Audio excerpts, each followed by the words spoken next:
Welcome everyone, I'm Jordan Sharp. It is time to start taking a look at some of the Week 1 NFL odds out this summer, and even though we're still several months away from the start or the kickoff of the NFL season, we can still take a speculative look as to what these lines might be these lines might be holding value this Week 1. And to kick off the NFL season here in 2014 should be an excellent showdown between the Super Bowl champion Seahawks playing host to the Green Bay Packers at home on Thursday Night Football. And right now the NFL odds have the Seahawks coming in as 5.5-point favorites in this one.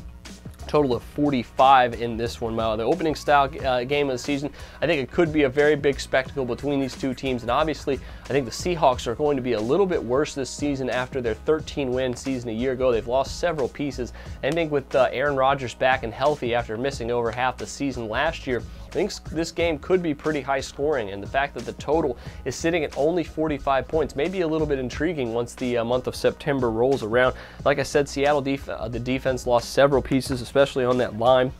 And with Green Bay, even though they did lose a couple of guys like James Jones, their offense still should be right back on track this season with Aaron Rodgers back under center with Jordy Nelson, Randall Cobb, and young second-year running back Eddie Lacy. They have a very good core of guys as well as their line up front. But last season, both these teams, even with the Green Bay Packers injured for a lot of the last half of the portion of the season, still averaged about 26 points per game. And if that's the case, if we can get 26 points out of each of these teams in this game, obviously the total is going to be a very, very good bet.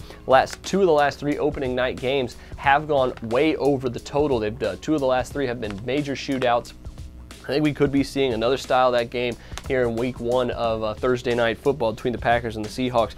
Both of these teams, I think, will be very good still at stopping the run at the very least, and that could very well mean that there's a lot of passing in this game from both sides, and maybe the only way that either one of them score on one another with the renewed, especially the renewed rushing defense in Green Bay. And obviously the Seahawks still going to have probably a very good front seven as well. So I think over 45 could be the play, but we'll keep that in our back pocket as we go along here this offseason. But that'll do it for me this time. I'm Jordan Sharp, and this has been another edition of the Sharp Pick.